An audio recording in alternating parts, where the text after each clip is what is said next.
we go. The Secret Lake, Chapter 9, The Dance of the Moles. I knew it, she squealed. I knew it. I told Lucy the moles must have special powers, but she didn't believe me. And I'm glad to hear you're not the thief, Jack. Otherwise, I'd have to call Papa. She gave him a sweet smile, then gathered up her nightgown. But quick, I'd better get you out of here. Papa might wake and there's soot everywhere. It was 2:30 by Stella's watch as they emerged into the moonlight. Emma had slipped on a pair of ankle boots and donned an extremely fine-looking coat over her nightdress. Tell me more about the moles, she said, brushing back her dark ringlets as they trooped across the lawn toward the trees. Well, what do you already know? Well, not much, except I've seen them loads of time from my bedroom window in the night, all scuttling in a circle in the moonlight. At first I thought it was a dream, but finally I told Lucy about them and we planned a mole hunt for tonight. Except she's forgotten, of course, dear silly Lucy. They all sat down under a tree out of sight of the houses and tucked into the food. That's unusual to say that. Between them, they told Emma about the time tunnel, about Jack's father being wrongly accused and Jack coming to get his tools, and about Crawley acting suspiciously in the drawing room. Oh dear Jack, I am sorry. Papa can be so beastly sometimes. So you think Crawley took the silver? Jack nodded solemnly. Emma frowned deeply. You know, I've always thought there was something strange about him. I told Sophie, but of course she said it was just my childish imagination. Sophie can be such a bore sometimes. She shook her head disapprovingly. Don't you go worrying about that, your sister says, said Jack, laughing. She obviously ain't one of the chosen few. What do you mean by that? Emma gave Jack a puzzled look. Well, said Jack, looks like the moles only appear for some folks, and it looks like we's the ones who's extra special round here. They must have appeared for Harry, too, piped up Tom. What's Harry got to do with this? Said Emma quickly. Everything, said Stella, smiling. He's why we came here in the first place. My Harry? Said Emma, sitting back. Emma, does Harry ever go missing? Asked Stella slowly. Immediately, Emma's face lit up. Oh, all the time. Mama finds it so tiresome, but he always comes back without fail. Dearest Harry, we were born for each other. Stella suddenly kneeled up. Look, over there. They all turned and gazed out to the lawn. Under the silver light of the moon, a group of 4 moles scuttling round and round, forming a tight circle. The children sat transfixed where the moles continued their ritual for about a minute before vanishing right before their eyes. Hopefully that means the time tunnel's ready, said Jack quickly. We'd better get going. I'll roll you over. They scrambled to their feet. Emma glanced across at the houses, then quickly back at the children. I'm coming with you, she said firmly. Lucy or no Lucy. Brilliant, said Stella.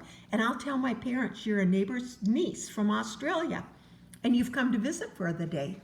Suddenly, she realized how much she'd missed having a true friend in her new home. Emma would fill that gap, and they'd be able to visit each other back and forth. At that moment, a door slammed over by the houses.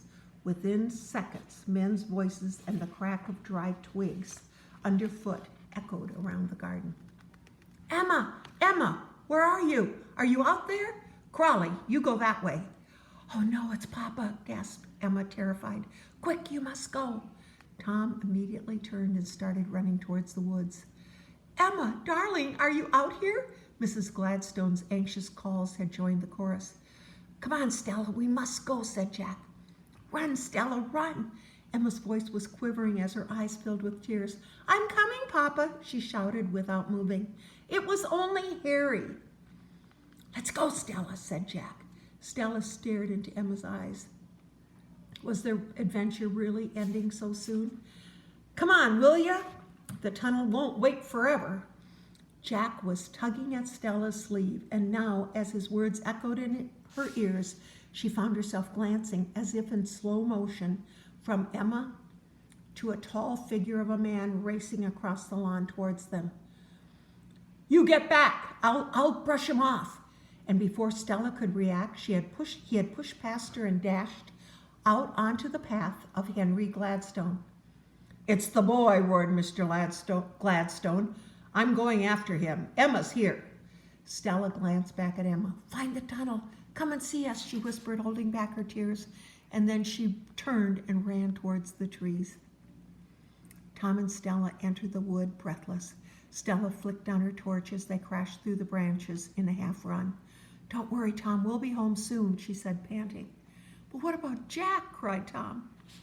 "We can't leave him. They'll catch him." "He'll be fine. He'll hide up in a tree," Stella called uncertainly over her shoulder. And just then, a child's pained scream filled the night air and echoed eerily around the treetops. Tom halted in his tracks. "That was Jack," he shouted. "He's been caught." "Stella, Jack's been caught." Stella stopped and turned, resting her hand on her chest. Her heart was pounding so heavily she could feel it against her palm. She swallowed hard as she fought back tears. "There's nothing we can do, Tom," she said, her voice breaking. "We must go home." But Tom had other ideas and immediately turned and started heading back towards the clearing. Stella raced after him. "Come back, Tom, come back, will you? The tunnel won't wait, you know. Do you want to get stuck here forever?" "They'll beat him," screamed Tom. "They'll lock him in some horrible kid's prison. That's what they do here. We can't leave him, Stella. We can't." Stella grabbed Tom's arm and started dragging him backwards. "Tom, it's too dangerous. If they beat Jack, they'll beat us too. We'll end up in prison." Tears were streaming down her cheeks. The voices in the garden were drawing near. "Let's go, Tom. Let's go." Seconds later, they were fleeing through the trees. The children rode back in silence. A low mist hung over the water, dampening their downtrodden spirits further. In her mind, Stella battled with images of whippings and beatings.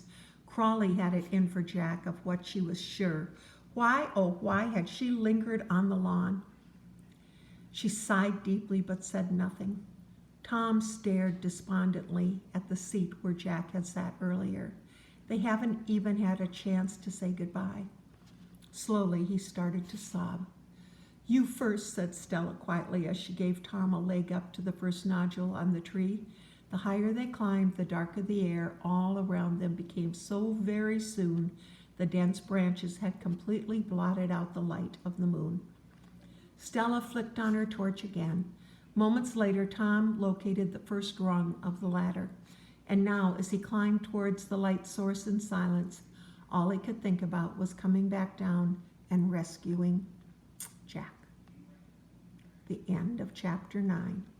Next chapter is 10, About Turn.